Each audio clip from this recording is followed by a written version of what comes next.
một lớn, bố thí, một keo kiệt. Này các tỷ kheo, có 5 loại keo kiệt. Thế nào là 5? Keo kiệt về chỗ cư trú, keo kiệt về gia đình, keo kiệt về lợi nhuận, keo kiệt về lời khen và keo kiệt về pháp. Đó là 5 loại keo kiệt. Trong 5 loại keo kiệt này, tệ hại nhất là keo kiệt về pháp. Đời sống phạm hạnh được thực hiện bằng việc từ bỏ và đoạn trừ 5 loại keo kiệt này. Tăng Chi Bộ Kinh 2, chương 24 La Mã 254 đến 255, trang 748 đến 749. 2. Thành tựu bố thí. Thế nào là thành tựu bố thí? Ở đây, vị thánh đệ tử sống trong gia đình với tâm không bị keo kiệt chi phối, bố thí rộng rãi, bàn tay mở rộng để cho, vui thích từ bỏ, hết lòng làm từ thiện, thích thú khi bố thí và chia sẻ. Như vậy gọi là thành tựu bố thí. Tăng Chi Bộ Kinh 1, chương 7 La Mã 61, 6, trang 678. 3. Lý do để bố thí. Này các tỷ kheo, có 8 lý do để bố thí. Thế nào là 8? 1 nhỏ, bố thí vì mong cầu. 2 nhỏ, bố thí vì sân hận.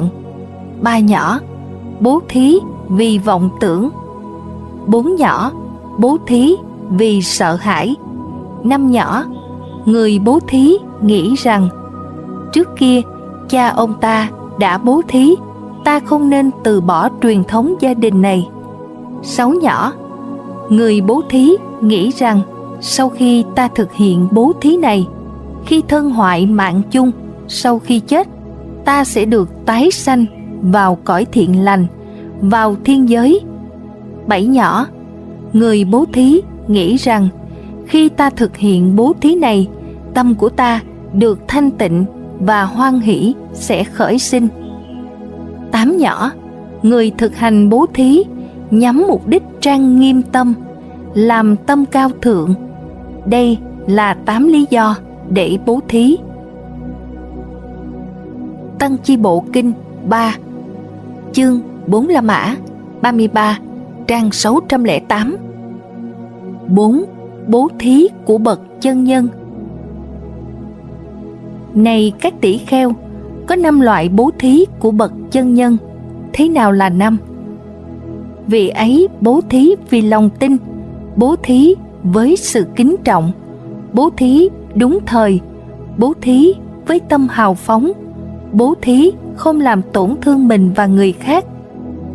1 nhỏ, do vị ấy bố thí vì lòng tin, bất cứ nơi nào quả của việc bố thí ấy chín mùi, vị ấy sẽ được giàu có, sung mãn, đại phú, và vị ấy có dung sắc đẹp đẽ, thu hút, duyên dáng, được sở hữu làn da tuyệt đẹp.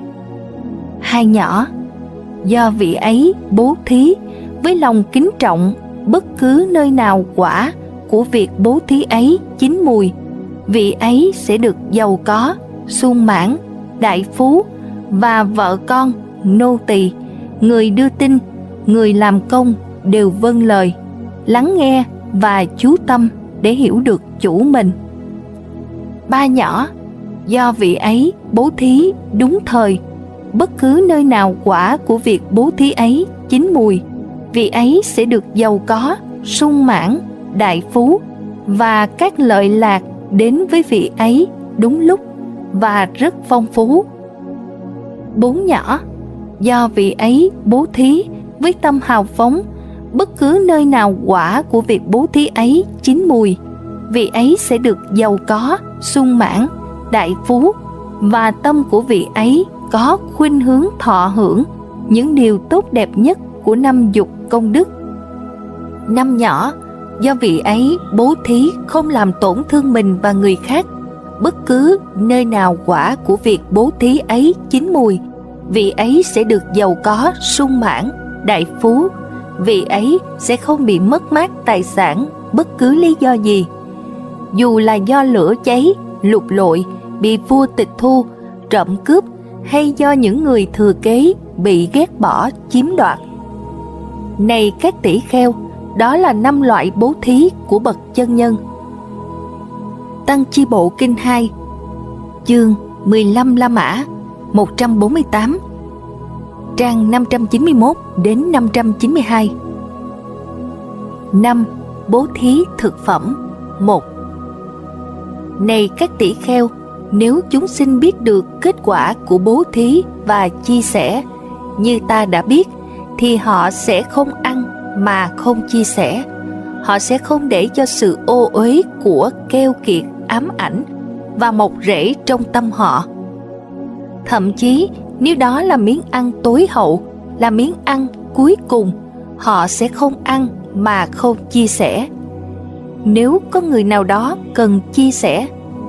Nhưng này các tỷ kheo, vì chúng sinh không biết kết quả của bố thí và chia sẻ như ta đã biết, nên họ đã ăn mà không bố thí, và sự ô uế của keo kiệt ám ảnh và mọc rễ trong tâm họ. Kinh Itivuttaka 26, trang 18 đến 19. 6. Bố thí thực phẩm. 2. Một thánh nữ đệ tử khi bố thí thức ăn là bố thí 4 pháp cho người nhận. Thế nào là 4? Người ấy đã bố thí thọ mạng, dung sắc, an lạc và sức mạnh. Bằng cách bố thí thọ mạng, chính người ấy sẽ được thọ mạng thuộc cõi người hay cõi thiên. Bằng cách bố thí dung sắc, chính người ấy sẽ được dung sắc thuộc cõi người hay cõi thiên. Bằng cách bố thí an lạc, chính người ấy sẽ được hưởng an lạc thuộc cõi người hay cõi thiên. Bằng cách bố thí sức mạnh, chính người ấy sẽ được sức mạnh thuộc cõi người hay cõi thiên. Một thánh nữ đệ tử khi bố thí thức ăn là bố thí 4 pháp này cho người nhận. Tăng Chi Bộ Kinh 1, chương 6 La Mã 57, trang 670 đến 671. 7. Bố thí pháp. Này các tỷ kheo, có 2 loại bố thí. Thế nào là 2?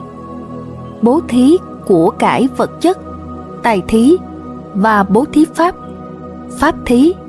Trong 2 loại bố thí ấy, pháp thí là tối thắng. Có 2 loại cúng dường này, 2 loại bố thí này, 2 đối tượng để từ bỏ này. Thế nào là 2? Từ bỏ của cải vật chất và từ bỏ bằng cách bố thí pháp. Đó là 2 loại bố thí. Trong 2 loại bố thí này, bố thí pháp là tối thắng. Tăng Chi Bộ Kinh 1, chương 13 La Mã 1 đến 10, trang 168.